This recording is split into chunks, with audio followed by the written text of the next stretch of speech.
Conférence de presse d'avant-match, Sénégal-Congo. Avant de rentrer dans le vif du sujet, c'est-à-dire avant de passer aux questions et aux réponses, je vous poserai les deux premières questions, coach, à vous et aux joueurs, Samuel Moutoussamy. La question serait de dire, coach, vous abordez demain votre deuxième match dans ce tournoi contre une équipe que vous avez joué récemment. Comment vous avez préparé ce match ? On l'a préparé comme un deuxième match de la compétition.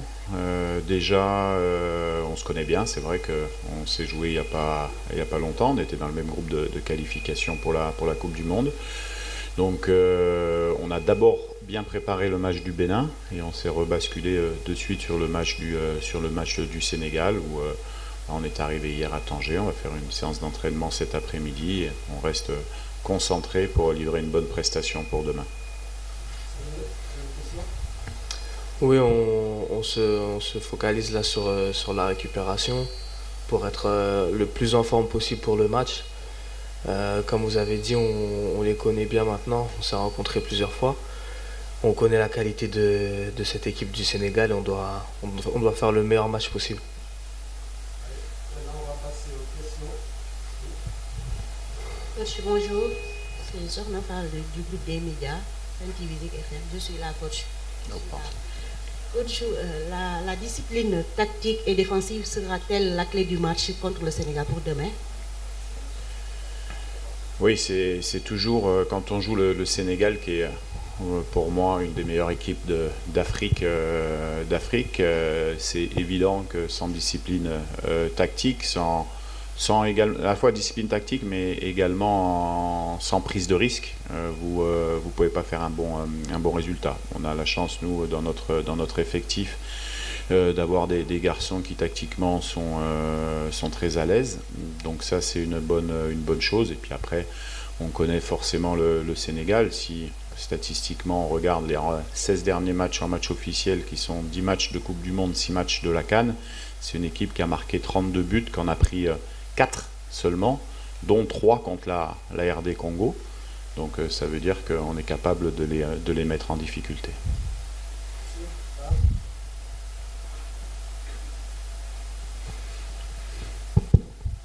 Tizan Dombele, 10e rue télévision de la RDC. Bonjour coach. Bonjour. Coach, par rapport au match de demain, déjà la CELCOM de la CAF a pris des dispositions très sérieuses pour éviter que la presse des deux pays se mette ensemble. Donc comprenez le niveau mental, le niveau de l'enjeu du match. Et au-delà de ça, il y a la 3e délégation de supporters congolais qui ont quitté Kinshasa, qui sont arrivés à Kinshasa. Excusez, chef, allez directement à la question parce qu'on a beaucoup de monde et il faut jouer avec le temps et très peu de temps. Allez directement à la question, s'il vous plaît. En fait, la question est que les Congolais dans l'ensemble préfèrent jouer la vengeance de Kinshasa. Et quel est le choix de Sébastien Desabre entre la vengeance et le deuxième match de groupe D de la CAN, même si c'est deux compétitions différentes? Nous, on est focus sur ce qui se passe. Bien sûr qu'on prend en considération ce qui s'est passé, mais ce qui va nous intéresser, c'est le moment présent et même, j'allais dire, le futur. Donc, que ce soit le Sénégal aujourd'hui ou que ce soit une très bonne équipe d'Afrique, puisqu'on joue le chapeau 1 de notre poule, on est concentré de la même manière, il n'y a pas de différence particulière. Là-bas au fond derrière.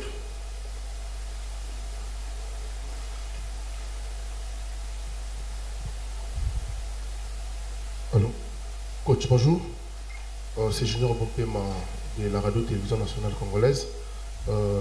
Généralement, à ce genre de compétition, tous les matchs sont des finales et vous allez les aborder, je pense, en tant que tel. Mais au fait, l'enjeu ici, c'est la première place qu'il faut, après ce match, qu'il faut décrocher. Comment comptez-vous un peu réussir à sortir de cette équipe sénégalaise qui est l'une, comme vous l'avez dit, des meilleures africaines, sinon le top 3. Comment comptez-vous tactiquement, au regard de ce qui s'est passé lors de la première journée, comment comptez-vous sortir indemne de cette rencontre, l'une de vos finales qui vous attendent? Merci. Merci pour la question, on doit être à notre niveau, c'est-à-dire à 100% de nos capacités, comme on a su l'être contre des grosses nations africaines, que ce soit Nigeria, Cameroun, le Maroc à la dernière CAN. On est capable, on a les joueurs pour. Donc il faudra simplement, pour répondre à votre question, faire un très bon match de notre côté pour essayer de l'emporter. Nous, de toute manière, on va jouer. C'est un match qui est important, qui n'est pas décisif pour la qualification. En tout cas, on va le jouer pour le gagner, et on va regarder cette équipe droit dans les yeux pour essayer de sortir notre meilleur football.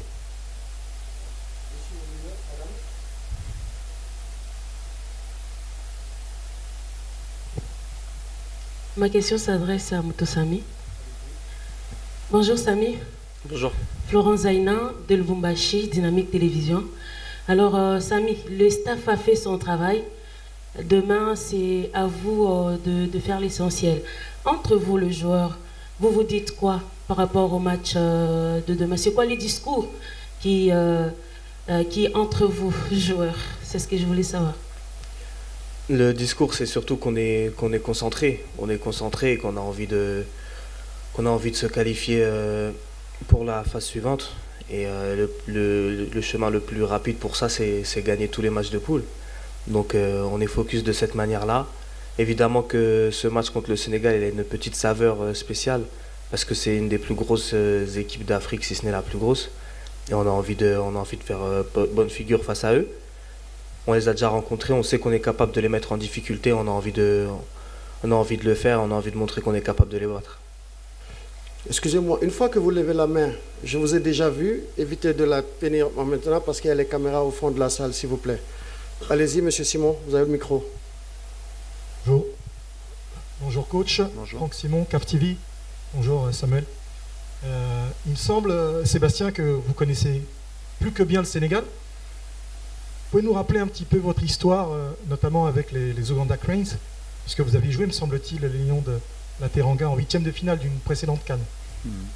Exact. On était tombé en 8e de finale avec l'équipe d'Ouganda contre le Sénégal. On avait fait un bon match. On avait été pris sur une attaque rapide de Sadio Mané. Il y avait eu également un penalty qui avait été arrêté par mon gardien de but, Onyango, à l'époque. Donc oui, je connais bien. Après, l'équipe, faut dire, elle a quand même un peu évolué depuis. Même depuis notre premier match où on avait fait match nul à Dakar en Coupe du Monde, elle a quand même pas mal évolué. Voilà, c'est comme toutes les équipes, ça a des qualités fortes bien sûr au niveau technique, parce qu'individuellement il y a des bons joueurs. Après, il y a, comme toutes les équipes, des failles à exploiter dans cette équipe, et c'est ce qu'on va essayer de faire demain.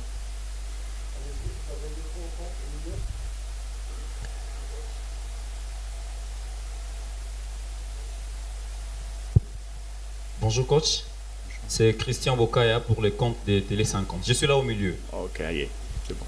Ma question, c'est par rapport à Mathieu et Polo, qui réalisent une mi-saison exceptionnelle avec le Standard de Liège. Est-ce qu'il a la chance de faire ce premier pas avec l'équipe nationale en officiel demain? Mathieu fait partie des jeunes joueurs qui viennent découvrir la sélection. Il commence à apprendre le fonctionnement, à s'intégrer très bien dans le groupe. Comme vous l'avez dit, c'est un gardien